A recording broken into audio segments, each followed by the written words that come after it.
সংখ্যা 742 থেকে যত বড়, 830 থেকে তত ছোট সংখ্যাটি কত? এখানে দুটো ইন্ডিকেটর আছে, কি কি আছে বলছে একটি সংখ্যা 742 থেকে যত বড়, 830 থেকে তত ছোট, যদি যত তত মানে যত বড় তত ছোট, যদি এরকম অঙ্ক দেয়, এরকম অঙ্ক পরীক্ষা অনেকবার দেয়, তাহলে আমরা কি করব, তাহলে ওই সংখ্যা দুটো কি করব, ওই সংখ্যা দুটো যোগ করবো, কাকে কাকে, 742 এর আরটা কত, 830, ওরে যোগ করে কি করব, 2 দিয়ে ভাগ করব, তাহলে যে সংখ্যাটি পাবো, দেখে আমি কত হয়, তাহলে এখানে হবে 2 4 3 7 8 আর 7 15, 15 দিয়ে 2 ভাগ করলে 7 দুগুণ 14 হলো, 8 দুগুণ 16, 6 দুগুণ 12, 786, মানে 786, এটা হচ্ছে ছোট সংখ্যা। এটা কি ছোট সংখ্যা? বলছে কি একটি সংখ্যা 742 থেকে যত বড়, একটি সংখ্যা 742 থেকে যত বড়, একটি সংখ্যা 742 থেকে যত বড়, 830 থেকে তত ছোট সংখ্যাটি কত? সংখ্যাটি সংখ্যাটি কত? সংখ্যাটি হচ্ছে কেন 786। এটাকে বুঝতে পারছেন? যদি আপনার যদি যদি এরকম অঙ্ক বলে যে একটি সংখ্যা অমুক থেকে এত বড়, তমুক থেকে কত ছোট, সংখ্যাটি কত, যত তত থাকলে কি করতে হবে, ওই দুইটারে যোগ করে 2 দিয়ে ভাগ করবো, যা হবে সংখ্যাটি তাই।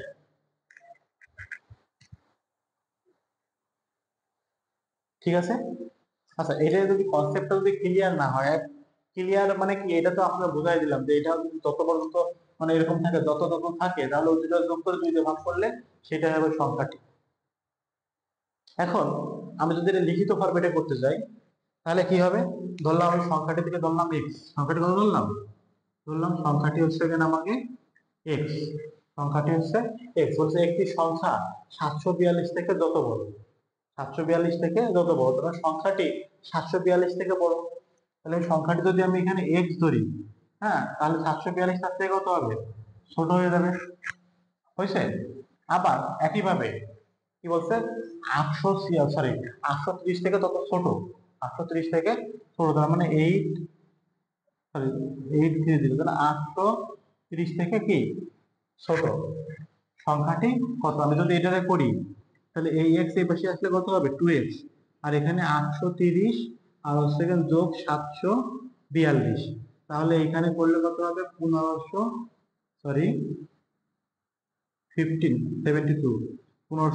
অতএব x সমান সমান 786। দেখেন এই শর্টকাটটা এখানে করতে পারলাম, কেন করতে পারলাম, দেখেন এখানে কিন্তু এরকমই আইছে, এই যে এই এক্স আর এই এক্স এসে 2x হয়েছে, আর এই সংখ্যা এই সংখ্যা এই পাশে দিয়ে দুইটা যোগ হয়ে গেছে, আর যেহেতু এই পাশে 2 গুণ ছিল, এই পাশে কি আছে, 2 ভাগ আছে, এটাই কিন্তু আমার শর্টকাটে এইভাবে করছে, মানে শর্টকাট কিন্তু বাড়ি থেকে নিয়ে আসিনি, বা এটা কোনো পীর বাবার কিন্তু কোনো প্রুফ না, মানে এটা কি হয়েছে, এটা এটা কিন্তু এই অঙ্ক থেকেই বের করা হয়েছে, যে এই দুইটা এক্স এরকম যেভাবেই করুক না কেন, যদি এরকম আসে, তাই এই দুইটা এক্স এক পাশে চলে আসবে, তার থেকে 2 বেশি গেলে ভাগ হয়ে যাবে, এইভাবে করে এই শর্টকাটটা এইভাবে আসছে।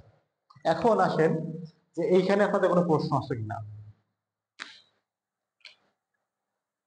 এইখানে কোনো প্রশ্ন আছে কিনা, এই যে এইখানটায় কোনো প্রশ্ন আছে কিনা, বলছে কি একটি সংখ্যা 742 থেকে যত বড়, 830 থেকে তত ছোট, তাহলে আমি সংখ্যাটি কি ধরেছি, সংখ্যাটি তো আমি এক্স ধরেছি, সংখ্যাটি আমি কি ধরেছি, সংখ্যাটি ধরেছি এক্স, তাহলে 742 থেকে যত বড় মানে সংখ্যাটি অবশ্যই 742 থেকে তুলনা করলে বড় হবে, এই জন্য বড়টাকে কি করেছি আগে বসায়, তার থেকে ছোটটা বিয়োগ করেছি। একইভাবে 830 থেকে তত ছোট, তার মানে এবার সংখ্যাটি কি হয়েছে, 830 থেকে ছোট হয়ে গেছে, এই জন্য 830কে আগে বসায় সংখ্যাটিকে পরে দিচ্ছি।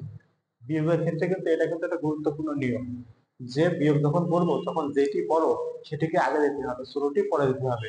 এই জন্য যখন বলছে যে সংখ্যাটি 742 থেকে বড়, তাহলে এক্স কে আগে দিচ্ছে, আবার যখন বলছে 830 থেকে ছোট, তখন পরে দিচ্ছি। মাঝখানে সমান সমানের মানে কি জানেন, এর মানে হচ্ছে কি, এইটা থেকে এইটা এর ব্যবধানও যা, এইটা থেকে এইটা এর ব্যবধানও তাই। একটি সংখ্যা একটি সংখ্যা একটি হ্যাঁ বলছে সেকেন্ড, একটি সংখ্যা 7 থেকে 7 থেকে যত বড়, 11 থেকে তত ছোট, হ্যাঁ, বুঝে নিন একটু। 11 থেকে তত ছোট সংখ্যাটি কত? খেয়াল করেন, একটি সংখ্যা 7 থেকে যত বড়, 11 থেকে তত ছোট সংখ্যাটি কত? তাহলে সংখ্যাটি তো আমরা এক্স ধরলাম। এখন 7 থেকে যত বড় মানে 7 থেকে বড়, তাহলে এক্স দিলাম আগে, তার থেকে বিয়োগ দিলাম 7 হয়েছে।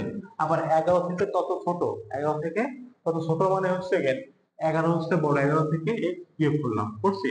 তাহলে এখানে আসতেছে কত দেখেন, এক্স আর এক্স যোগ করলে এক পাশে 2x, আর এটা করলে হচ্ছে গেন 11 আর 7 18। সংখ্যাটি এটা ভাগ করলে হবে 9। সংখ্যাটি কত? সংখ্যাটি হচ্ছে 9। তাহলে এখন দেখেন, এই 9 সংখ্যাটি কত হচ্ছে? সংখ্যাটি হচ্ছে গিয়ে 9। সংখ্যাটি কত? সংখ্যাটি 9। এই 9 7 থেকে যত বড়, তাহলে 7 থেকে কত বড় দেখেন তো। এই 9 7 থেকে কত বড়? এই 9 7 থেকে 2 বড়। আবার 11 থেকে তত ছোট মানে এই 9 11 থেকে কত? ওই 2 ছোট। আমার কথা বুঝতে পারছেন? বুঝালা বলছেন এইটাই, যে এই যে 9টা বলছিল 7 থেকে যত বড়, 11 থেকে তত ছোট, তো সংখ্যাটি আমার 9 বেরোলো। এখন দেখি আমি প্র্যাকটিক্যালি বুঝে, যে 9 7 থেকে তত বড়, তাহলে 9 7 থেকে কত? 2 বড়। আবার 11 থেকে তত ছোট, তাহলে দেখেন 11 থেকে 9 বিয়োগ করলে কত? 2 ছোট।